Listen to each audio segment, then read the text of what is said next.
Today I'm going to show you how to make a basic stir fry. This is a really good lifetime skill because you have got a super nutritious meal. There are so many more vitamins and minerals in a stir fry because if you boiled your vegetables, then all of the water soluble vitamins and minerals would leach out into the water.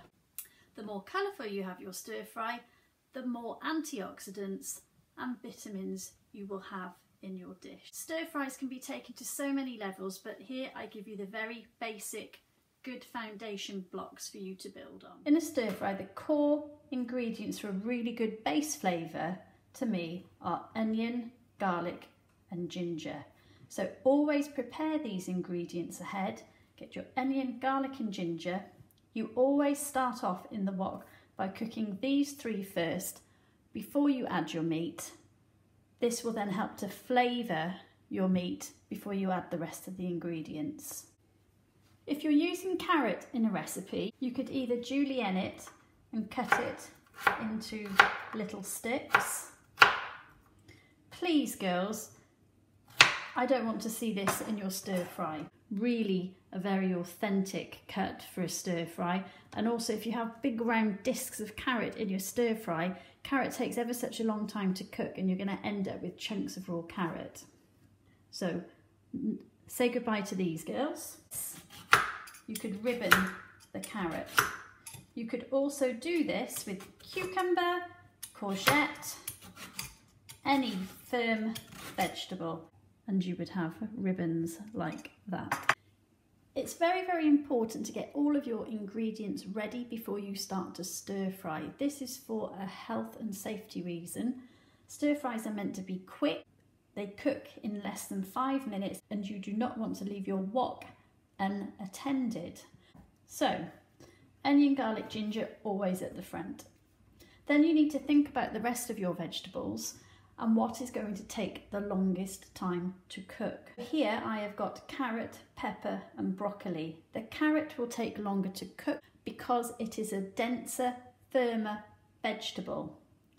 I've then rated them firm to least firm. Pepper, carrot, pepper, broccoli. If you were having bean sprouts, these would go at the very end. So you need to use your common sense here and rank them in order of longest to cook to least to cook. Here's some classic flavourings that you could use to flavour your stir fry to give it an authentic taste. Light soya sauce.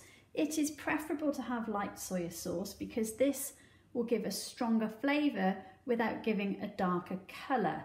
Light soya sauce is for cooking, dark is for a condiment, as in you would put that on at the end. Sesame oil has a lovely strong nutty smell or a lovely strong nutty aroma. That's good to add a splash at the end to give it an authentic flavour and aroma. Oyster sauce. If I combine equal quantities of oyster sauce with soya sauce, you will achieve a chow mein type dish. You could also put sweet chilli in. I wouldn't combine sweet chilli with oyster sauce, but I would use the sweet chilli with the soy. Always use the soy as your base. Another sauce you could use is hoisin, which again you would blend with some light soy sauce. If you have dried noodles like these, you can get fine ones, medium ones. These are egg, you can get rice noodles. You just need to place the nest of noodles in a bowl, allow one nest per person, and just pour boiling water over the noodle nest and just let it soak for 5 minutes. Don't make the mistake of leaving these in here for longer than five minutes because they'll go super soggy otherwise. On a separate board to avoid cross-contamination, you're going to prepare your chicken. Meat should preferably be prepared on a red chopping board, but if you don't have this at home, just make sure you do it separate to your vegetables. Now, I know you don't like handling raw meat, particularly chicken girls, but you just need to grin and bear it and get on with it. Hold your chicken firmly. I quite often see some of you trying to cut like this, that's going to make it really hard for you. You need to grab the chicken firmly with one hand and then cut in front of your fingers. Once you've prepared your chicken, make sure you wash your hands thoroughly so as not to contaminate anything else. I've got chicken juice on my hands now, so be careful turning the taps on. Use your elbows to turn the taps on, a bit like a doctor. Now, that is a rather large slice of chicken to put in a stir fry. Stir fries are meant to be cooked very, very quickly. That would take a good 10 minutes to cook. So you want relatively small pieces for your stir fry. So either cut your chicken very thin or dice it quite small. So I'm just turning these pieces to dice into smaller squares. Now, as I said before, stir fries are meant to be a quick dish. They're meant to be cooked very quickly. So have all of your vegetables ready and your chicken. Here I have a wok. I've got it on a low heat to start. If you don't have a wok, just use a large frying pan. Pour about a tablespoon of oil. I'm using a light olive oil because it has a more mild flavour. A regular olive oil will probably be a little bit strong for this. Preheat your oil for about 30 seconds. To check if it's ready, you could drop a little piece of ginger or onion in. That is ready. Do not let your oil heat for longer than 30 seconds because you do not want your oil to get too hot. Otherwise, you will reach a smoking point. This is when you get a thick, dark smoke coming off your oil, which means it is about to set fire. It will make you cough a lot as well. So in here I'm putting my onion, garlic and ginger. So yes, do not preheat your oil too far because we don't want you setting fire to the house. Holding the wok with one hand and with a spatula break the onions. You can turn the heat up a little bit more and keep moving these. Cook them until they are translucent. Once your onions have gone slightly soft or translucent, make sure you keep moving it so that the onion and garlic don't stick to the bottom of the wok and burn. You can now put your chicken in. You are flash frying your chicken, so you need the heat fairly high to make sure it fries through. So this is all about temperature control here. You're going to go up and down with the amount of heat. We're going to cook the chicken until it is white on the outside. Because a stir fry is cooked quickly and you're using a wok which has a large surface area to give you a lot of heat, and we can push this around and cook it, don't prepare a stir fry for more than 2 people at any one time because you will swamp and reduce the heat in the pan and you will end up with a stewed dish rather than a stir-fried dish. It will change the texture completely.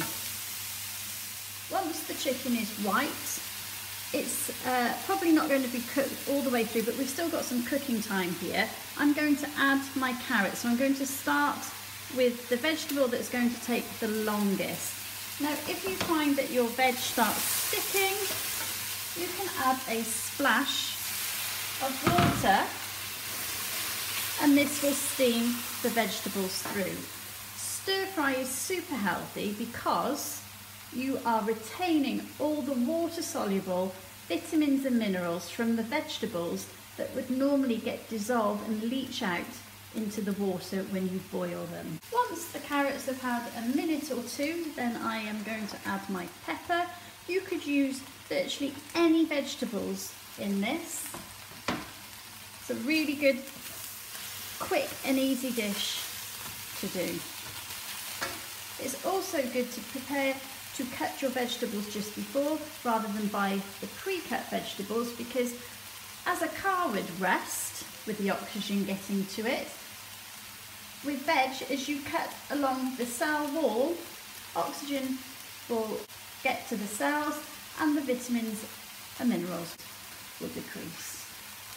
Now I'll just put my broccoli in. After 5 minutes, just drain your noodles in a colander. This, I've kept moving this. If you have a food probe now, you could insert it into the thickest piece of chicken and check that it's 75 degrees. I don't have one at home, so I'm going to cut my thickest part of chicken in half, and yes, it is white all the way through. I'm now going to put my noodles in. Now this is something I see quite often. People cut through the noodles now and it makes a real gloopy mess, so please don't do that. I've got a tablespoon. I'm going to add a tablespoon of oyster sauce and a tablespoon of light soy and just mix. Just carefully turning everything over. I'm not chopping those noodles up. We want them to remain long, but we want everything to be coated. I am just going to add 1 teaspoon of sesame oil, just to give it that extra aroma, and we are ready to serve.